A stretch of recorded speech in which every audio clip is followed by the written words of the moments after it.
Namaste and good morning, everyone. Let's start this Monday class with the prayers. Om Guru Brahma, Guru Vishnu, Guru Devo Maheshwara, Guru Sakshat Parbrahma, Tasmai Shri Guruve Namaha. Om Bhur Bhuvasvaha, Tatsavitra Varenayam, Vargo Devasya Dhimahi, Diyo Yo Nah Prachodayat, Asto Ma Sadgamya, तमसो मा ज्योतिर्गमय मृत्योर्मा अमृतं गमय ओम सहनावतु सहनावनतु सह वीर्यं करवावहै तेजस्विनावधीतमस्तु मा विद्विषावहै ओम शांति शांति शांति. Let's open our books, Yoga Vashisht, and we are on page number 250. सुख दुख का भोगता चित्त है. इतना कहकर वाल्मीकि जी बोले कि इस प्रकार जब महात्मा वशिष्ठ जी ने कहा, तब कमल नयन राम जी ने वशिष्ठ जी की ओर देखा और उनका अंतःकरण रात्रि के मूंदे हुए कमल की तरह प्रफुल्लित हो आया. तब राम जी बोले कि बड़ा विस्मय है. पद्म की तांत के साथ पर्वत बांधा है. अविद्यमान अविद्या ने संपूर्ण विश्व वश किया है और अविद्यमान विश्व को वज्र सारवत दृढ़ किया है.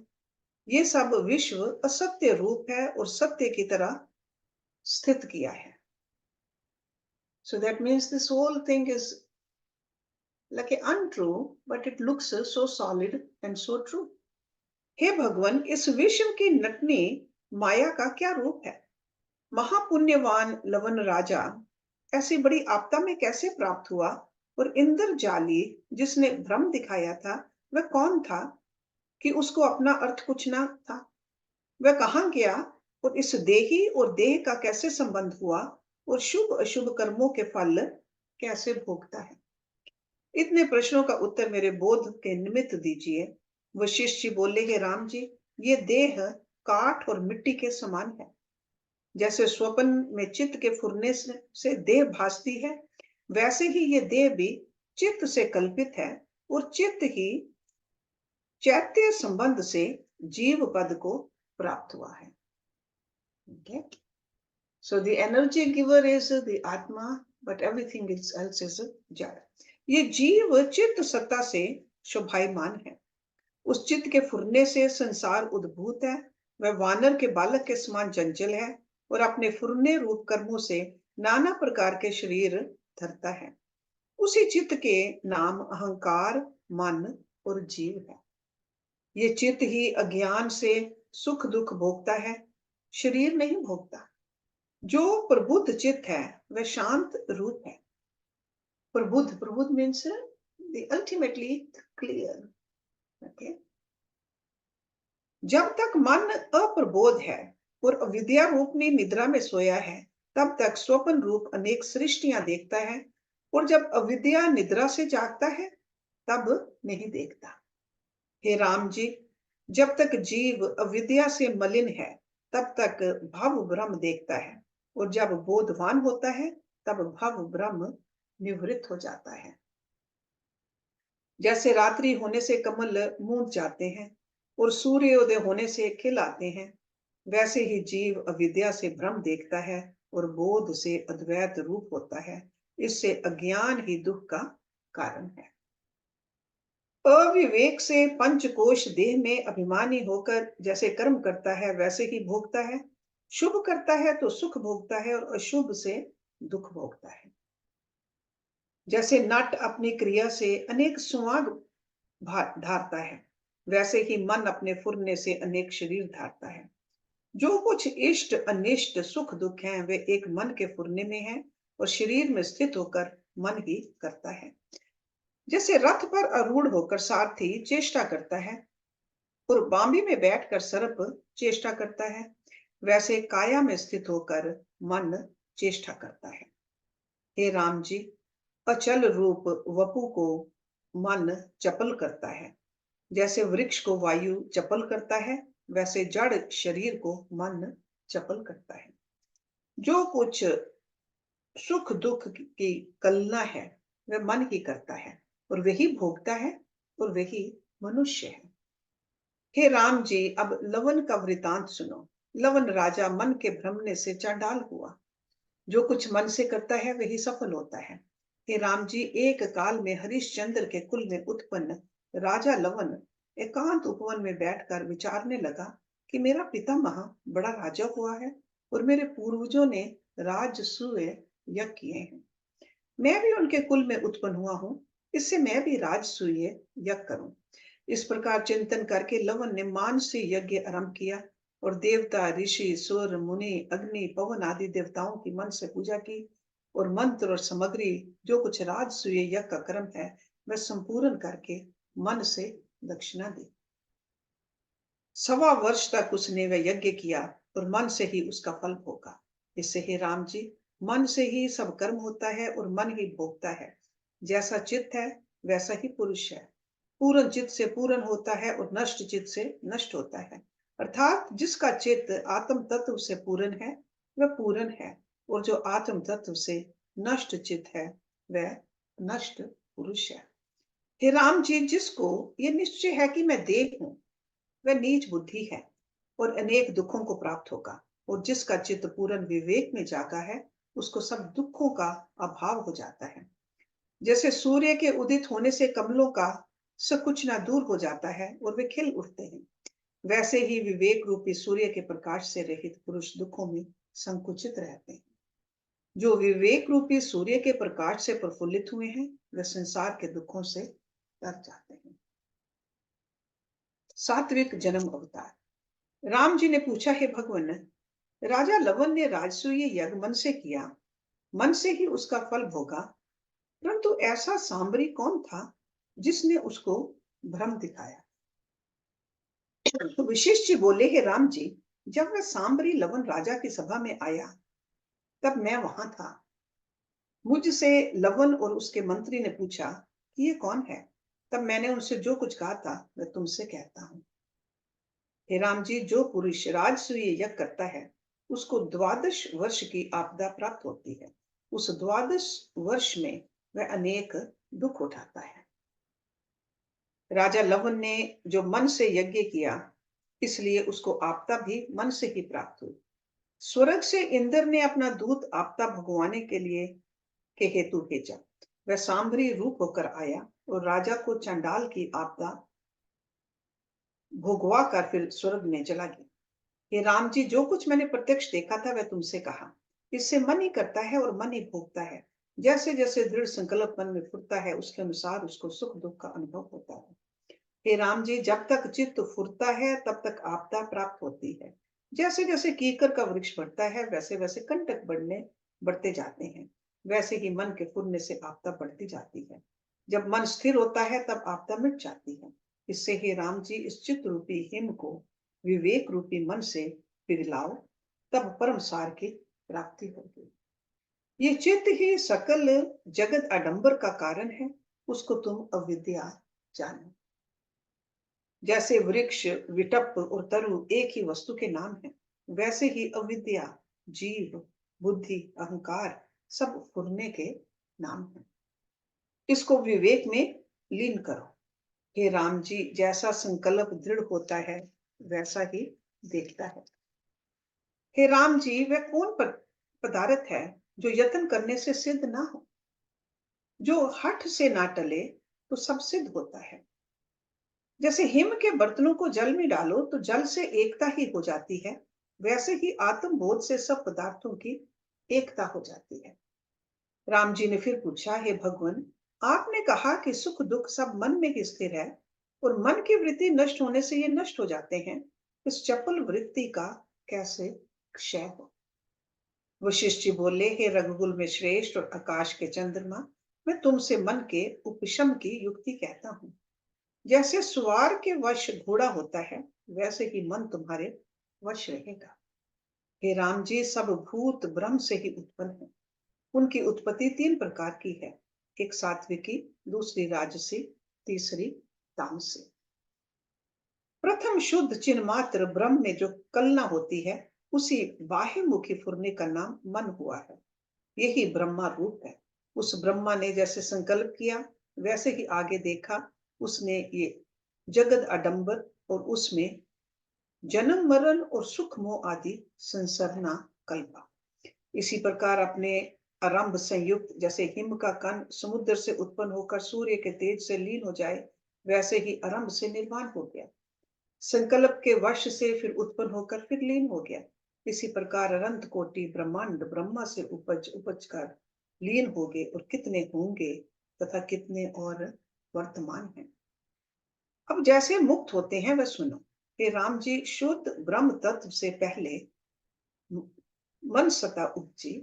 उसने जब आकाश को चेता तब आकाश हुआ, उसके बाद पवन हुआ, फिर अग्नि और जल हुआ और उसकी दृढ़ता से पृथ्वी हुई।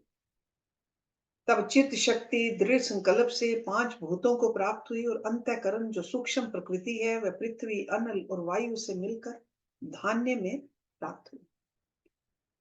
उसका जब पुरुष भोजन करते हैं तब वह परिणामतः वीर्य और रुधिर रूप होकर गर्भ में निवास करता है, जिससे मनुष्य जन्मता है। पुरुष जन्म मात्र से वेद पढ़ने लगता है, फिर गुरु के निकट जाता और क्रम से उसकी बुद्धि विवेक द्वारा चमत्कारवान हो जाती है। तब उसको ग्रहण और त्याग और शुभ अशुभ में विचार उत्पन्न होता है और निर्मल अंतःकरण सहित स्थित होता है और क्रम से सप्त भूमिकाएं चंद्रमा की भांति उसके चित्त में प्रकाशती है। अज्ञान भूमिका का वर्णन। राम जी बोले, हे सर्व शास्त्रों के वेता भगवान, ज्ञान की वे सप्त भूमिकाएं कैसे निवास करने वाली हैं, संक्षेप में मुझसे कहिए। वशिष्ठ जी बोले, हे राम जी, अज्ञान की सप्त भूमिकाएं हैं और ज्ञान की सप्त भूमिकाएं हैं और उनके अंतर्गत और बहुत अवस्थाएं हैं कि जिनकी कोई संख्या नहीं, परंतु वे सब इन्हीं सात के अंतर्गत हैं। हे रामचंद्र, आत्मा रूपी पादप है और अपना पुरुषार्थ रूपी वसंत ऋतु है। उससे दो प्रकार की बेलें उत्पन्न होती हैं, एक शुभ, दूसरी अशुभ। पुरुषार्थ रूपी रस के बढ़ने से फल की प्राप्ति होती है। अब ज्ञान किसको कहते हैं वो सुनो। शुद्ध चिन्ह मात्र में चैत्य दृश्य फूलने से रहित होकर स्थित होने का नाम ज्ञान है। और शुद्ध चिन्ह मात्र अद्वैत में अहम संवेदना उठती है, जो स्वरूप से गिरना है, वही अज्ञान दशा है। हे रामचंद्र, ये मैंने तुमसे संक्षेप में ज्ञान और अज्ञान का लक्षण कहा है। शुद्ध चिन्ह मात्र में जिनकी निष्ठा है वे सत्य स्वरूप से चलायमान नहीं होते और राग द्वेष किसी से नहीं रखते। वे ज्ञानी हैं और ऐसे शुद्ध चिन्ह मात्र स्वरूप से गिरे हैं वे अज्ञानी हैं। जो जगत के पदार्थों में मगन हैं वे अज्ञानी हैं। इससे परम मोह और कोई नहीं, यही परम मोह है। स्वरूप स्थित इसका नाम है कि एक अर्थ को छोड़कर जो संवित और अर्थ को प्राप्त होता है। जागृत को त्याग कर सुषुप्ति प्राप्त होती है और मध्य में जो निर्मल सत्ता है उसमें स्थित होना स्वरूप स्थिति कहलाती। हे रामचंद्र, जिसके सर्व संकल्प भली प्रकार शांत हुए हैं और जो शिला के अंतर्गत शून्य है, वह स्वरूप स्थिति है। अहम त्वम आदि फुरने से और भेद विकार और जड़ से रहित अचैत्य चिन्ह मात्र है, वह आत्म स्वरूप कहलाता है। उस तत्व में फिरकर जो जीवों की अवस्था हुई है वो सुनो। हे रामचंद्र, बीज जागृत है, जागृत महाजागृत, जागृत स्वपन, स्वपन स्वपन जागृत और सुषुप्ति, ये सात प्रकार की मोह की अवस्थाएं हैं। इनके अंतर्गत और भी अनेक अवस्थाएं हैं पर मुख्य ये सात ही हैं। अब इनके लक्षण सुनो। हे राम जी, आदि जो शुद्ध चिन्ह मात्र अशब्द पद तत्व से चेतनता का अहम है, उसका भविष्य नाम जीव होता है। आदि में वह सर्व पदार्थों का बीज रूप है तो उसी का नाम बीज जागृत है। उसके अनंतर जो अहम और ये मेरा आदि की प्रतीति दृढ़ हो और जन्मांतरों में भासे, उसका नाम जागृत है। ये है मैं हूं आदि शब्दों से तन्मय होना और जन्मांतर में बैठे हुए जो मन फुरता है, मनोराज में वह फुरना दृढ़ हो भासता जागृत स्वप्न कहाता है। और दूसरा चंद्र सीपी में चांदी मृग तृष्णा का जल आदि विपर्य भासना भी जागृत स्वप्न है। निद्रा में जब मन फुरने लगता है और उससे नाना पदार्थ भासने लगते हैं, तो जब जाग उठता है तब कहता है कि मैंने अल्पकाल में अनेक पदार्थ देखे, और निद्रा काल में जो पदार्थ देखे थे उनको जागृत में असत्य रूप जानने लगता है। उस निद्रा काल में मन के फुरने का नाम स्वप्न है। स्वप्न आए और उसमें ये दृढ़ प्रतीति हो जाए कि दीर्घ काल बीत गया, उसका नाम महाजागृत है। और महाजागृत में अपना बड़ा शरीर देखा, उसमें अहम मम भाव दृढ़ हुआ और स्वयं को सत्य जानकर जन्म मरण आदि देखे, देह रहे अथवा ना रहे, उसका नाम स्वप्न जागृत है। वह स्वप्न महाजागृत रूप को प्राप्त होता है इन 6 अवस्थाओं का, जहां अभाव हो और जड़ रूप हो, उसका नाम सुषुप्ति है। उस अवस्था में घास पत्थर वृक्ष आदि स्थित है। राम जी ये अज्ञान की सप्त भूमिकाएं कही, उसमें एक एक में अवस्था भेद है। हे रामचंद्र, स्वपन चिरकाल से जागृत रूप हो जाता है और उसके अंतर्गत और स्वपन जागृत है और उसके भीतर और है। इस प्रकार एक एक के भीतर अनेक हैं, ये मोह की घनता है और उससे जीव भ्रमते हैं। जैसे जल नीचे से नीचे चला जाता है, वैसे ही जीव मोह के बाद मोह पाते हैं। हे राम जी, ये तुमसे अज्ञान की अवस्था कही, जिसमें नाना प्रकार के मोह और भ्रम विकार हैं। इनसे तुम विचार कर मुक्त हो, तब तुम महात्मा पुरुष और आत्म विचार करके निर्मल बोधवान होंगे और तभी इस भ्रम से तर जाओगे। सिद्धि प्रदायिनी ज्ञान की 7 भूमिकाएं। So these were 7 stages of अज्ञान. Okay, it's like a layer after layer after layer. Now 7 भूमिकाएं ज्ञान की। वशिष्ठ जी बोले, हे रामचंद्र जी, अब तुम ज्ञान की 7 भूमिकाएं सुनो। भूमिका चित्त की अवस्था को कहते हैं। ज्ञान की भूमिका जानने से जीव फिर मोह रूपी पंख में नहीं डूबता। हे रामचंद्र, और मत वाले भूमिका को बहुत प्रकार से कहते हैं, पर मेरा अभिमत पूछो तो ये है कि इससे सुगम और निर्मल बोध प्राप्त होता है। स्वरूप में जानने का नाम ज्ञान है। उस ज्ञान की 7 भूमिकाएं हैं और मुक्त इन 7 भूमिकाओं के परे हैं, वे विदेह मुक्त हैं। And we are all familiar with these terms actually. In Yog Darshan we studied this.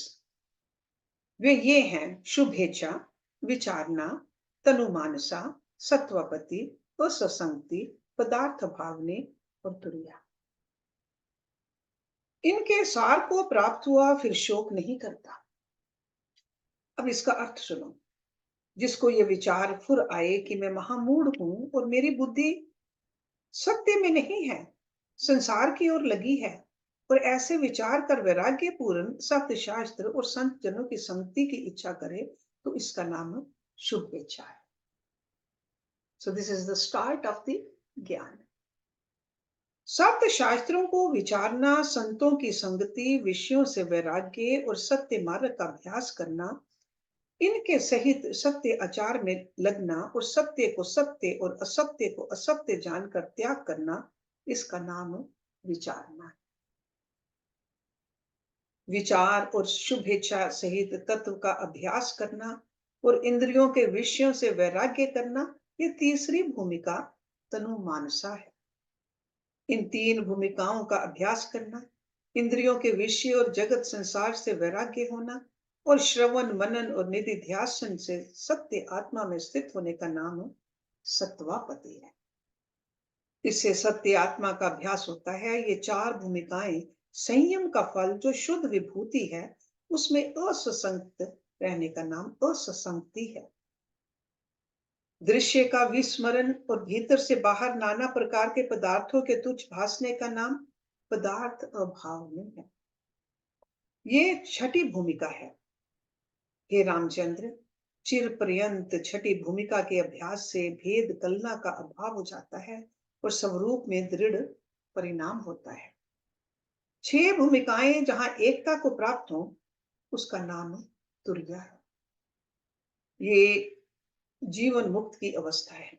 जीवन मुक्त तुरीय पद में स्थित है। तीन भूमिकाएं संसार की जागृत अवस्था में हैं, चौथी तत्व ज्ञानी की है, पांचवी और छठी जीवन मुक्त की अवस्थाएं हैं, और तुरीयातीत पद में भी देह मुक्त स्थित होता है। हे रामचंद्र, जो पुरुष महाभाग्यवान है, सप्तम भूमिका में स्थित होता है, और वही आत्मारामी महापुरुष परम पद को प्राप्त होता है। हे रामचंद्र, जो जीवन मुक्त पुरुष हैं, वे सुख दुख में मगन नहीं होते और शांत रूप होकर अपने प्रकृत आचार को करते हैं, अथवा नहीं करते तो भी उनको कोई बंधन नहीं। उनको क्रिया का बोध कुछ नहीं रहता। जैसे सुषुप्त पुरुष के निकट जाकर कोई क्रिया करे तो उसे कुछ बोध नहीं होता, वैसे ही उसको भी क्रिया का बोध नहीं होता। वह तो सुषुप्त वक्त उन्मिलितालोचन है। हे रामचंद्र, जैसे सुषुप्त पुरुष को रूप इंद्रिय और उनका अभाव हो जाता है, वैसे ही सातवीं भूमिका में अभाव हो जाता है। ये ज्ञान की सातवीं भूमिका ज्ञानवान का विषय है। पशु वृक्ष मलेच्छ मूर्ख और पापाचारियों के चित्त में इनका अधिकार नहीं होता। So that means they are not qualified to reach to that state. जिसका मन निर्मल है, उसको इन भूमिकाओं में अधिकार है। कदाचित पशु मलेच्छ आदि को भी इनका अभ्यास हो तो वह भी मुक्त हो जाता है, इसमें कुछ संशय नहीं। हे रामचंद्र, आत्मज्ञान से जिनके हृदय की गांठ टूट गई है, उनको संसार मृग तृष्णा के जलवत मिथ्या भासता है, और वे मुक्त रूप हैं। और जो संसार से विरक्त होकर इन भूमिकाओं में आए हैं और मोह रूपी सागर से नहीं तरे और पूर्ण पद को भी नहीं प्राप्त हुए, और सप्त भूमिकाओं में से किसी भूमिका में लगे हैं, वे भी आत्म पद को पाकर पूर्ण आत्मा होंगे। हे रामचंद्र, कोई तो सप्त भूमिकाओं को प्राप्त हुए हैं, कोई पहली ही भूमिका में, कोई दूसरी और कोई तीसरी को प्राप्त हुए हैं, कोई चौथी को, कोई पांचवी को, कोई वन में है, कोई अर्ध भूमिका को ही प्राप्त हुए हैं, कोई गृह में है, कोई वन में है, कोई तपसी है और कोई अतीत है।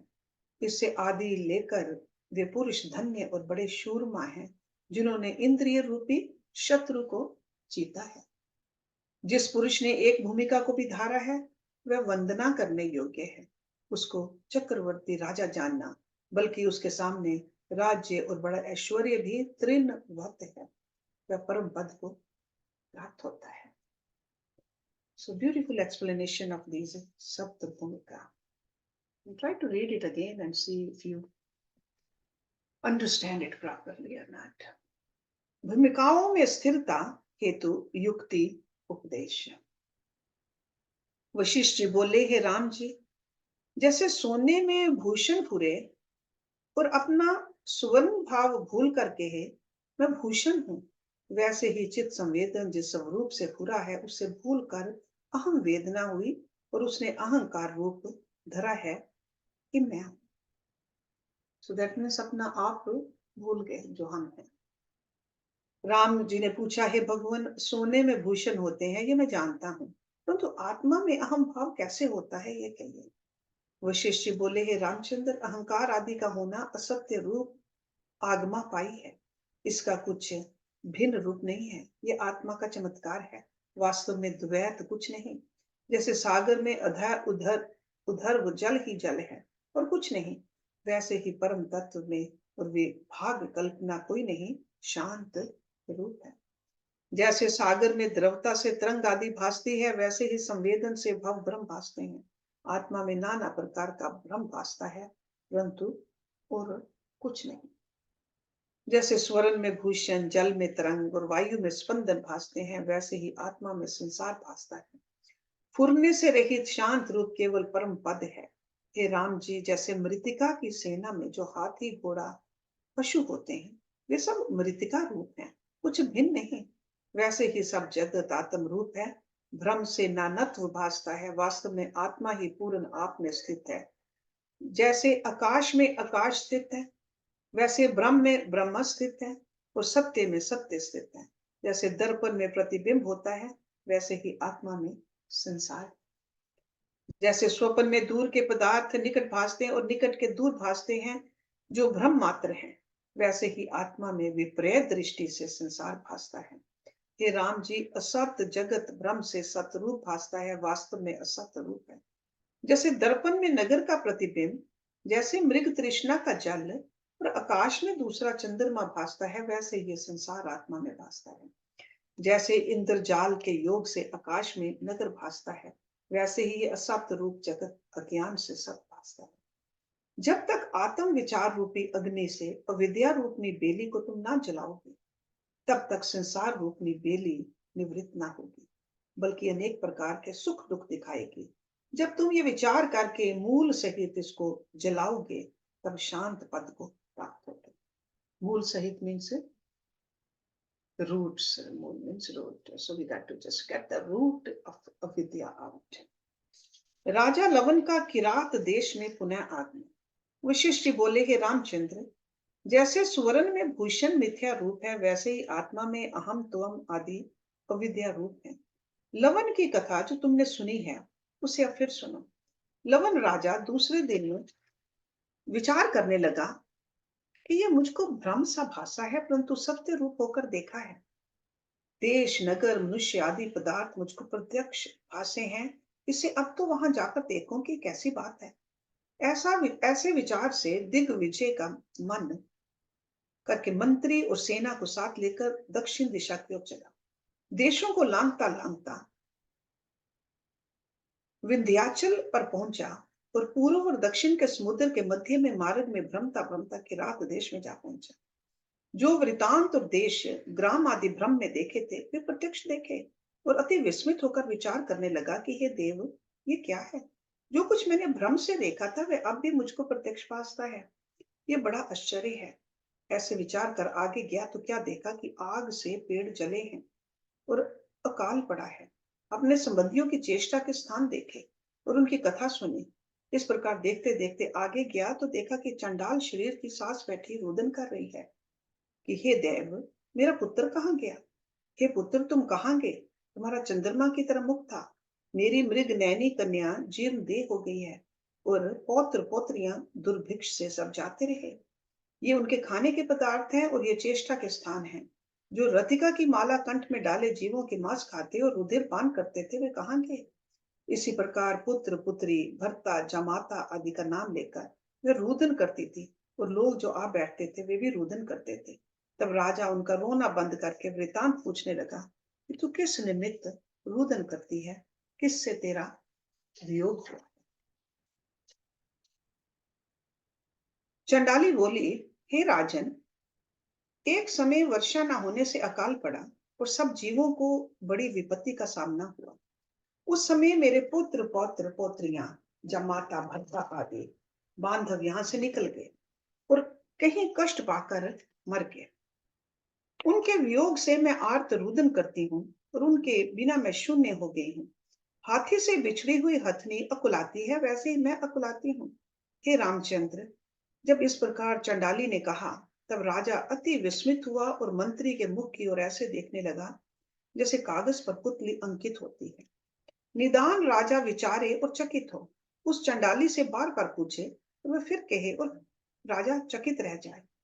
तब राजा उसको यथा योग्य धन देकर चिरकाल वहां रहा और फिर अपने महल में आया। जब प्रातः काल हुआ, तब सभा में आकर मुझसे पूछने लगा, हे मुनीश्वर, ये स्वप्न मुझको प्रत्यक्ष कैसे हुआ? इसको देखकर मैं विस्मित हुआ हूं।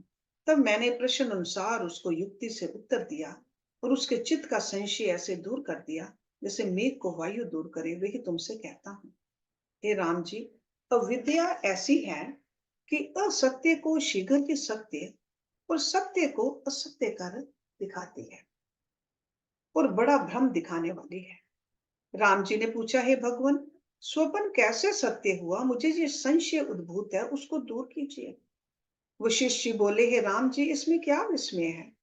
अविद्या से सब कुछ बनता है। स्वप्न में तुम प्रत्यक्ष देखते हो कि घट से पट और पट से घट हो जाता है। स्वप्न और मृत्यु में मूर्छा के बाद बुद्धि विपर्य हो जाता है। जिनका चित्त वासना से वेष्टित है, उनको जैसा संवेदन फुरता है वैसे ही भासता है।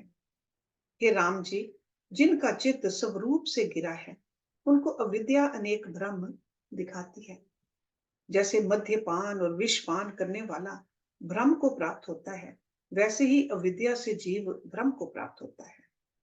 एक और राजा था, उसकी भी वही अवस्था हुई थी, जो लवण राजा के चित्त में फुर आई थी। जैसे उसकी चेष्टा हुई थी, वैसे ही इसको भी फुर आई थी। तब उसने जाना कि मैंने ये क्रिया की है। जैसे अभोक्ता पुरुष स्वप्न को स्वप्न में भोगता देखता है कि मैं राजा हूँ, मैं तृप्त हूँ, अथवा भूखा सोया हूँ और ये क्रिया मैंने करी है, वैसे ही लवन को फुराया था। वह भास है। सभा में बैठे चंडाल की चेष्टा लवन को फुराई, अथवा विंध्याचल के चंडालों का भास लवन को फुरा, तो लवन को वह भ्रम दृढ़ हो गया। एक ही सदृश भ्रम अनेक जनों को फुराता है और स्वप्न भी एक सा होता है। जैसे एक सी रस्सी में अनेक लोगों को व्याल भासता है, उसी प्रकार अनेक जीवों को अनेक एक भ्रम अनेक रूप होकर भासता है। हे राम जी, जितने पदार्थ भासते हैं उनकी सत्ता में संवेदन हुआ है। जैसे उनमें संकल्प दृढ़ होता है, वैसे ही होकर भासता है। जो पदार्थ सत्य रूप होकर भासता है वह सत्य होता है, और जो असत्य रूप होकर भासता है वह असत्य हो जाता है। सभी पदार्थ संवेदन रूप हैं, और तीनों काल भी संवेदन से उत्पन्न है। इनका बीज संवेदन है। सब पदार्थ अविद्या रूप है, और जैसे रेत में तेल है, वैसे ही आत्मा में अविद्या है। आत्मा से अविद्या का संबंध कदापि नहीं, क्योंकि संबंध सम रूप का होता है। जैसे काठ और लाख का संबंध होता है, जो आकार सहित है और जो आकार रहित है उसका संबंध कैसे हो। जैसे प्रकाश और तम का संबंध नहीं होता, वैसे ही चेतन से चेतन का संबंध होता है, और विजातीय का संबंध संभव नहीं। इससे अविद्या रूप शरीर का आत्मा से संबंध नहीं। जो जड़ से आत्मा का संबंध हो तो आत्मा जड़ हो, पर आत्मा तो सदा चेतन रूप है और सर्वदा अनुभव से प्रकाशती है। उसको जड़ कैसे कहा जाए।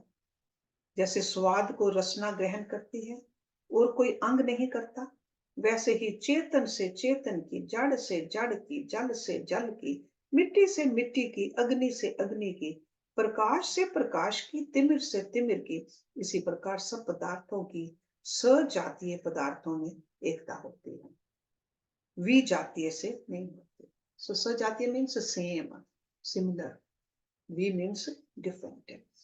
इससे सब चैतन्य काश है, और पाषाण आदि दृश्य वर्ग कोई नहीं। भ्रम से इनके भूषण भासते हैं।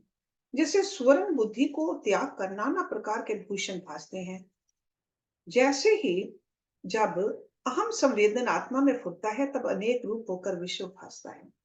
जैसे स्वर्ण की ओर देखो तो सब भूषण स्वर्ण रूप भासते हैं, वैसे ही जब ब्रह्म सत्ता की ओर देखो तब सब विश्व ब्रह्म रूप ही भासता है। जैसे मिट्टी की सेना बालकों को अनेक रूप भासती है और बुद्धिमान को एक मिट्टी रूप है, वैसे ही अज्ञानी को ये विश्व नाना रूप भासता है, ज्ञानवान को एक ब्रह्म सत्ता ही भासती है। वह कौन ब्रह्म है जिसमें दृष्टा दर्शन दृश्य पूरे हैं। इनके मध्य और इनसे रहित जो सत्ता है वह ब्रह्म सत्ता है। हे रामचंद्र, जो सत्ता चैतन्य रूप और शिला के कोशवत निर्विकल्प तन्मय रूप है, उसमें जब स्थित हो और समाधिस्थ रहो अथवा उत्थान हो, तब तुमको सब वही रूप भासेगा। हे रामचंद्र, जो पुरुष निर्मल सत्ता में स्थित हुआ है वह शरीर के इष्ट में हर्षित नहीं होता और अनिष्ट में खिन्न नहीं होता। वह निर्मल रूप होकर स्थित होता है। जैसे भविष्य नगर में जो अनेक चिंता युक्त जीव बसते हैं, वे सब उसके चित्त में स्थित होते हैं। जैसे पुरुष को देशांतर जाते अनेक पदार्थ मार्ग में इष्ट अनिष्ट रूप भासते हैं, परंतु जहां जाना है उसकी ओर वृत्ति रहती है। मार्ग के पदार्थों में उसको राग द्वेष नहीं होता। वैसे ही तुम हो जाओ। वैसे पत्थर से जल और जल से अग्नि नहीं निकलती, वैसे ही आत्मा में चित्त नहीं, अविचार भ्रम से चित्त जानता है, विचार से नहीं पाता। जैसे भ्रम से आकाश में दूसरा शशि भासता है, वैसे ही आत्मा में चित्त भासता है, वास्तव में कुछ नहीं। वह सत्ता नित्य शुद्ध परमानंद रूप अपने आप में स्थित और अनुभव स्वरूप है। उसके विस्मरण करने से दुख प्राप्त होता है। जैसे अमृत रूपी शशि में अग्नि प्राप्त होती है, अतः हे रामचंद्र, तुम सावधान रहो। ये जो फुरना उठता है इसी का नाम चित्त है, और चित्त कोई नहीं। इस चित्त को दूरतः त्याग दो। जो तुम हो वही स्थित हो। हे रामचंद्र, असत रूप चित्त ही विश्व है। जो उसको असत्य जानकर त्याग नहीं करता वह आकाश के वन में विचरता है, उसको धिकार है। जिसका मनन भाव नष्ट हुआ है वह महापुरुष विश्व से पार होकर परम पद को निश्चित रूप में प्राप्त हुआ है। So now you can understand that why um, in Yoga Darshan also the definition of and the goal of yoga is yoga chittavritti nirodha. Okay, so the real work is you need to do with the chitta. So last sarg of this this they call it a prakaran actually. So Utpatti Prakaran, that's what we are reading from. So let's do the last one also, and then next week we'll start the Sthiti Prakaran. Vashishtha ji बोले, हे राम जी, मनुष्य जिस प्रकार भूमिका को प्राप्त होता है उसका क्रम सुनो। प्रथम जन्म से पुरुष को कुछ बोध होता है, फिर क्रम से बड़ा होकर संतों की संगति करता है। सदा सदृश रूप जो जगत का प्रवाह है उसके तरने को सत्य शास्त्र और संत जनों की संगति बिना समर्थ नहीं होता। जब संतों का संग और सत्य शास्त्रों का विचार करने लगता है तब उसको ग्रहण और त्याग की बुद्धि उत्पन्न होती है कि वह करणीय है और वह अकरणीय है। That means what to do and what not to do. इसका नाम शुभेच्छा है। जब ये इच्छा हुई तब शास्त्र द्वारा ये विचार उत्पन्न होता है कि ये शुभ है और ये अशुभ है। शुभ का ग्रहण करना और अशुभ का त्याग करना और यथा शास्त्र विचारना, इसका नाम विचार है। जब सम्यक विचार दृढ़ होता है तब मिथ्या रूप विश्व की वासना को त्याग कर सत्य में स्थित होता है, इसका नाम तनु मानसा है। जब विश्व की वासना क्षीण होती है और सत्य का दृढ़ अभ्यास होता है तब उस वैराग्य और अभ्यास से सम्यक ज्ञान उत्पन्न होता है और आत्मा का साक्षात्कार होता है, उसका नाम सत्वापति है।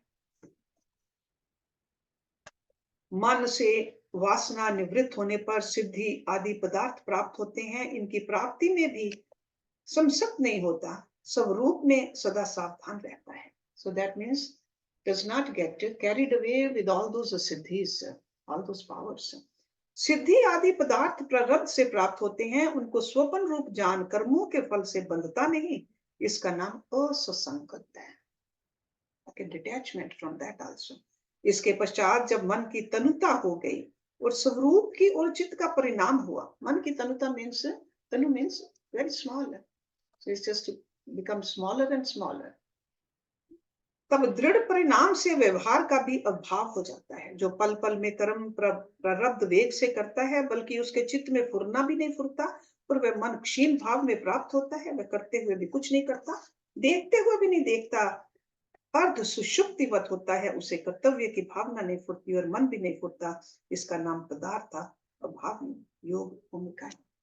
सो इट्स लाइक ए कर्म योग में पूरी तरह से निष्ठा, इसमें चित्त लीन हो जाता है। इस अवस्था में जब स्वाभाविक चित्त का कुछ काल इस अभ्यास में बीतता है और भीतर से सब पदार्थों का अभाव दृढ़ हो जाता है तब तुरिया रूप होता है और जीवन मुक्त कहलाता है।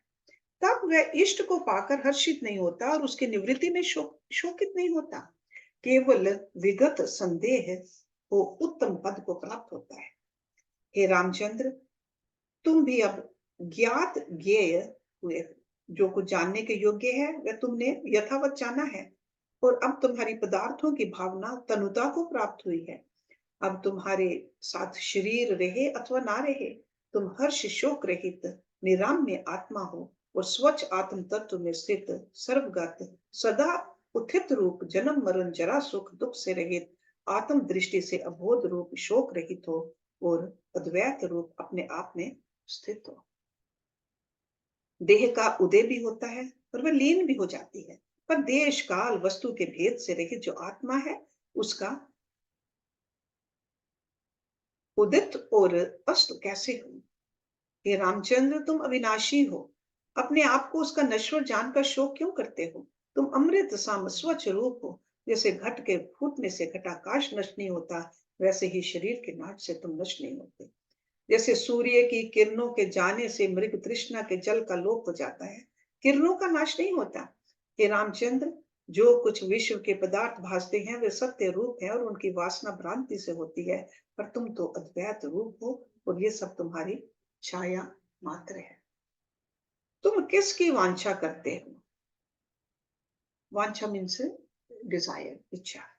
शब्द, स्पर्श, रूप, रस, गंध, ये जो पांचों विषय रूप दृश्य हैं, वे तुमसे रंच मात्र भिन्न नहीं। सब तुम्हारा स्वरूप है, तुम भ्रम में ना पड़ो। हे राम जी, आत्मा सर्वशक्त है, वही आभास करके अनेक रूप होकर भासता है। जैसे आकाश में शून्यता शक्ति आकाश से भिन्न नहीं, वैसे ही आत्मा में सर्वशक्ति है। जो विश्व द्वैत रूप होकर भासता है, वही चित्त से दृढ़ हुआ है। क्रम से तीन प्रकार के त्रैलोक्य का जीव को भ्रम हुआ है। एक सात्विक, दूसरा राजस, तीसरा तामस। जब इन तीनों का उपशम हो तब कल्याण होता है। जब वासना का क्षय हो तब उसके कर्मों का भी क्षय हो जाता है, उससे भी भ्रम का नाश हो जाता है। चित्त के संसरने का नाम वासना है। कर्म संसार माया मात्र है, उनके नष्ट होते सब शांत हो जाते हैं। हे राम जी, ये संसार घटी यंत्र की भांति है और जीव वासना से बंधे हुए भ्रमते हैं। तुम आत्म विचार रूपी शस्त्र से यत्न करके इसको काटो। जब तक अविद्या को जीव नहीं जानता, तब तक ये बड़े मोह और भ्रम दिखाती है, और जब इसको जानता है तब बड़े सुख को प्राप्त कराती है। अर्थात जब तक अविद्या को वास्तव में नहीं जानता, तब तक जगत सत्य भासता है और उसमें अनेक भ्रम भासते हैं। और जब इसका स्वरूप जाना कि वस्तु नहीं भ्रम रूप है, तब जगत वृत्ति का त्याग करता है और स्वरूप को प्राप्त होता है। ये जगत ब्रह्मोद भूत है और उसी से भोग भोगता है और लीला करता है और फिर ब्रह्म में लीन हो जाता है। हे रामचंद्र, शिव तत्व अनंत रूप अप्रमेय और निर्दुख रूप है। सब भूत तत्व उसी से उत्पन्न है। जैसे पानी से लहर और आग से उष्णता होती है, वैसे ही ब्रह्म से जगत होता है, उसी में स्थित है और वही रूप है। सबका आत्मा है और वही आत्मा ब्रह्म कहलाता है। उसको जानने से जगत को जानना है, पर तीनों लोगों को जानने से उसको नहीं जानता। वह जो अव्यक्त और निर्वाण रूप है, उसके जानने के लिए शास्त्रकारों ने ब्रह्म, आत्मा आदि नाम कल्पित किए हैं। वास्तव में कोई नाम नहीं। हे रामचंद्र, वह पुरुष राग द्वेष रहित है और इंद्रियों और इंद्रियों विषयों के संयोग वियोग में राग द्वेष को नहीं प्राप्त होता। वह तो एक चैतन्य शुद्ध संवित अनुभव रूप अविनाशी और आकाश से भी स्वच्छ निर्मल है। उसमें जगत क्या ऐसे स्थित है जैसे दर्पण में प्रतिबिंब अंतर्बाह्य रूप होकर स्थित है, उसमें द्वैत रूप कुछ नहीं। हे रामचंद्र, देह से रहित निर्विकल्प चैतन्य तुम्हारा आकार है। लज्जा मोह आदि विकार तुमको कहाँ?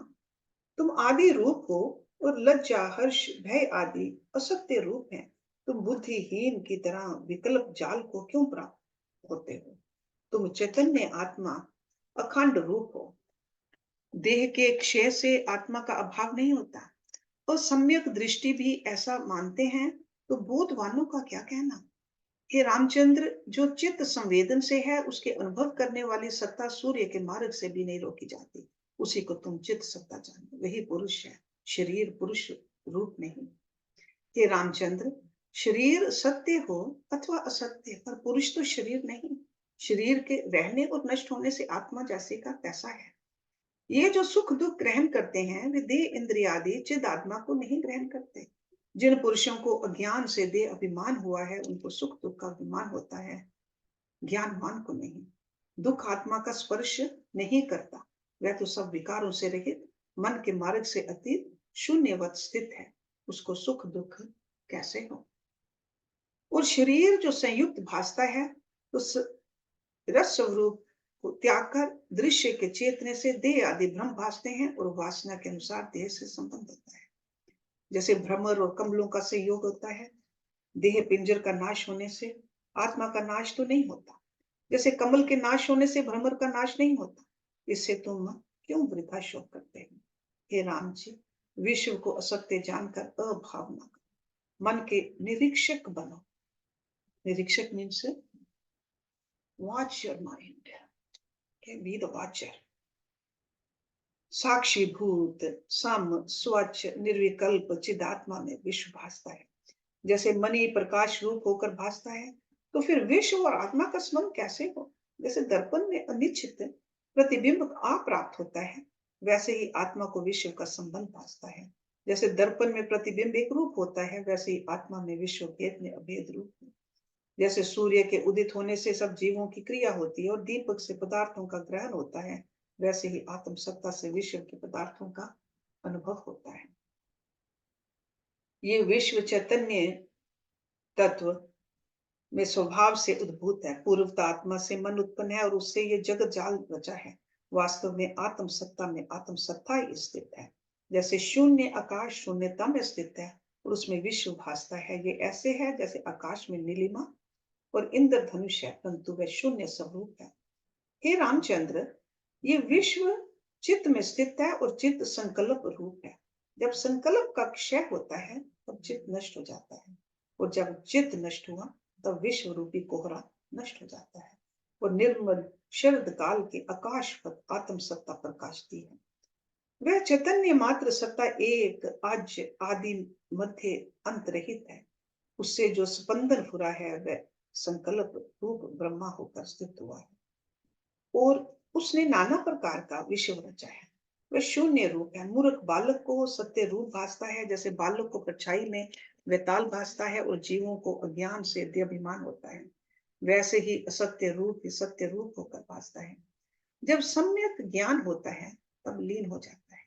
जैसे समुद्र से तरंगे उत्पन्न होकर समुद्र में लीन होती हैं, वैसे ही आत्मा में विश्व उत्पन्न होकर आत्मा में लीन होता है। So this is the end of this Utpatti Prakarana. Om Purnamada Purnamidam Purnat Purnamudachyate Purnasya Purnamadaya Purnameva Vishishyate. Om Shanti Shanti Shanti. Thank you very much.